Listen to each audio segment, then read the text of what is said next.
দেউতা সদৃশ যিকেইজন ব্যক্তি উপস্থিত হৈ আছে তেওঁলোকলৈ মই শ্ৰদ্ধা জ্ঞাপন কৰিলোঁ। লগতে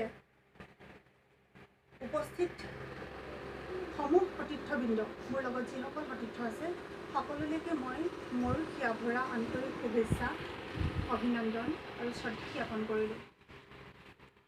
ৱাৰিয়ৰ্ছৰ জন্ম হৈছিলে 2020 চনৰ 3 অক্টোবৰ তাৰিখে।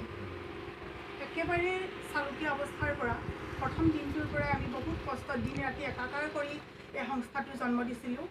আৰু ইয়াৰ মুখ্য প্ৰশাসকজন হৈছে বিশ্বনাথ জিলাৰ নাগশংকৰৰ এজন উদীয়মান কবি, তেখেত সমাজসেৱক উৎপল শিৱম ডাঙৰীয়াৰ নেতৃত্বত। সেই দিনটোৰ পৰা আজিৰ দিনটোলৈকে আমি সঁচাকৈ বহুত ঘাট প্ৰতিঘাত অতিক্ৰম কৰিছোঁ। কাৰণ কিবা এটা কৰিবলৈ যেতিয়া যাবলগীয়া হয়, আপোনালোকে জানে প্ৰতিটো সময়তে প্ৰথম কথাই হৈছে পইচা। আপুনি মানৱ সেৱা কৰিবলৈ যাওক, তাতো লাগিব পইচা। চিকিৎসা কৰিবলৈ যাওক, তাতো লাগিব পইচা। গতিকে আমাৰ পইচাৰ সমস্যাটো প্ৰথমৰ পৰা আহিছিলে। আৰু তাতোতকৈ ডাঙৰ কথাটো হৈছে কি, আমি মানুহক প্ৰথম অৱস্থাত বুজাব পৰা নাছিলোঁ যে সংগঠনটো কিহৰ হয়। কাৰণ আজিকালি বহুত সংগঠন ওলাইছে, ৰাজনৈতিক দল থাকে বা এনেধৰণৰ বহুত কিবা থাকে, কিন্তু আপোনালোকে শুনি সুখী হ'ব যে এই সংস্থাটো সম্পূৰ্ণ অৰাজনৈতিক আৰু ধৰ্ম নিৰপেক্ষ। আৰু আমি যিখিনি কাম কৰিম, অনাগত দিনতো আমি যিখিনি কাম কৰিম, সেই সকলোখিনি কাম আমি সম্পূৰ্ণ আইনী প্ৰক্ৰিয়াৰে কৰিম। আৰু আমাৰ প্ৰথম মূল উদ্দেশ্যটোৱেই হৈছে নাৰীজনিত, যেনে ধৰক আপোনাৰ ধৰ্ষণকাৰীৰ কঠোৰ শাস্তি, ফাঁচী হ'ব লাগিব, বা নিৰ্যাতিতাসকলক ন্যায় প্ৰদান কৰাৰ ক্ষেত্ৰত তেনেধৰণে আমি প্ৰথম আমাৰ উদ্দেশ্য আছিলে সেইখিনি। তাৰপিছত আমি আমাৰ 10টা দফা মানে আমি প্ৰস্তুত কৰিছিলোঁ তেনেধৰণে যে আমি কি কি কৰিব পাৰিম অনাগত দিনত। সেইখিনি আমাৰ মূল উদ্দেশ্য আছিল যদিও বৰ্তমান সময়লৈ আপোনালোকে শুনি সুখী হ'ব যে আমি মানৱ সেৱাৰ যিখিনি আমাৰ কৰ্ম আমি নিস্বাৰ্থভাৱে আগবঢ়াই আহিছোঁ। কেৱল শিৱসাগৰ জিলা বুলি নহয়, ৰাজ্যিকৰ এগৰাকী সাংগঠনিকা হিচাপে মই গৌৰৱ অনুভৱ কৰোঁ যে আমাৰ বৰ্তমান গোটেই অসমত 23খন জিলাত বৰ্তমান জিলা সমিতি গঠন হৈছে। 23খন জিলাত খুব ভাল লাগে। আৰু সেই 23খন জিলাৰ প্ৰতিখন জিলাৰেই আপোনাৰ কোনোবাখনত 10টা আঞ্চলিক, ক'ৰবাত 3টা, ক'ৰবাত 5টা, এনেকৈ 5খন আঞ্চলিক, তেনেধৰণে আঞ্চলিকবিলাক হৈ আছে। আৰু মোৰ যিহেতু গৃহ জিলা শিৱসাগৰ, গতিকে মই সততে শিৱসাগৰৰ মানুহখিনিক বেছিকৈ পাওঁ। এইটো নহয় যে মই কেৱল শিৱসাগৰৰ কাৰণেই কৰিছোঁ, সেইটো নহয়। মই গোটেই অসমৰ যিমানখিনি ৱাৰিয়ৰ্ছৰ মানে সংগঠনৰ মানুহ আছে, যিসকল জিলা সমিতি আছে, সেই সকলোলৈকে মই এই পৰ্যায়ৰ পৰা কৃতজ্ঞতা জ্ঞাপন কৰিছোঁ। কাৰণ ইমান সুচাৰুৰূপে তেওঁলোকে কামখিনি কৰি আছে। আজি আমি এখেতৰ গৃহত উপস্থিত হৈ আছোঁ।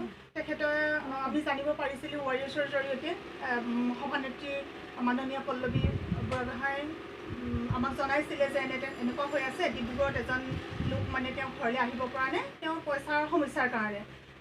আমাৰ হাতত তেতিয়া একেবাৰে পুঁজি নাছিলে। আমি সঁচাকৈ খুব চিন্তা কৰিছিলোঁ যে মানুহজনক আনিব লাগে। আমি আলোচনা কৰি আছিলোঁ যে কি কৰিম। সেইখিনি সময়তে আমি গৌৰৱ অনুভৱ কৰোঁ যে নাজিৰাৰ আমাৰ মাননীয় সদস্যা হেমা সন্দিকৈ, তেখেতে লগে লগে ক'লে যে নহয়, মই মানে 5,000 টকা দিম, মানুহজনক ঘৰলৈ অনাৰ ব্যৱস্থাটো কৰক। আমি লগে লগে সিদ্ধান্ত লৈ পেলালোঁ যে আমি ৰৈ থকাৰ কথা নহয়, তেতিয়াহ'লে আমি পইচাটো তেওঁ দিছে, লগে লগে কৈছে আৰু তেওঁ লগে লগে আমাৰ জিলা সমিতিৰ হাতত অৰ্পণ কৰিছে। আৰু লগে লগে আমি কি কৰিছোঁ, তেওঁক মানে ইয়ালৈ অনাৰ ব্যৱস্থাটো আমি কৰিছোঁ।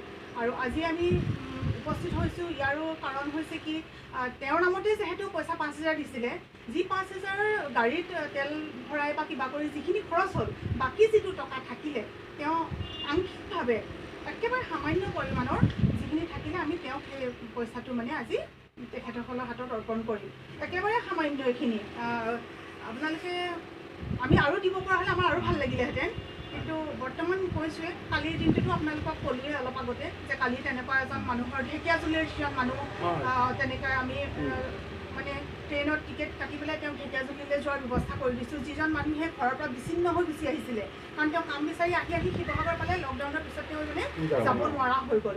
গতিকে তেনেধৰণে আমি সহায় আগবঢ়াই আছোঁ। বহু ক্ষেত্ৰত আপোনালোকে আৰু কিছু শুনি সুখী হ'ব যে বিশ্বনাথ জিলাৰ নাগশংকৰৰে এজনী অকণমানি ছোৱালী, আপোনাৰ নিষ্ঠা, তাইৰ নাম নিষ্ঠা, নিষ্ঠাৰ এটা মানে বিৰাট ডাঙৰ এটা টিউমাৰ হৈ গৈছিলে পিছফালে আপোনাৰ পিঠিৰ ওচৰত ঠিক এনেকুৱাখিনিতে সেইটো ফেচবুকত তেনেকুৱা মানে যেতিয়া প্ৰচাৰ হৈছিলে প্ৰচাৰ হোৱাৰ লগে লগে আমাৰ প্ৰশাসক মহোদয়ে পালে আৰু প্ৰশাসক মহোদয়ে পোৱাৰ লগে লগে আমাৰবিলাকলৈ মানে বিলাই দিলে যে কি কৰা হয় তেতিয়া ইমান মানে এইটো কি বুলি ক'ব লাগিব হাত উজান দিয়া মানে এনেধৰণে মানুহবিলাকে ক'লে যে কণমানি ছোৱালীজনীক সহায় কৰিব লাগে খুব কমটি সময়ৰ ভিতৰত ৬০,০০০ টকা আমাৰ মানে পুঁজি সংগ্ৰহ হৈছিলে আৰু সেইটোত মাননীয় আমাৰ স্বাস্থ্যমন্ত্ৰী ডাঙৰীয়া মুখ্যমন্ত্ৰী ডাঙৰীয়া তেখেতসকলেও এই বিষয়টোত অধিক গুৰুত্ব দিলে আৰু GMCHত চিকিৎসা কৰি বৰ্তমান সুস্থ শৰীৰেৰে নিষ্ঠা আহি পেলাই ঘৰ পাইছে সেয়াও এক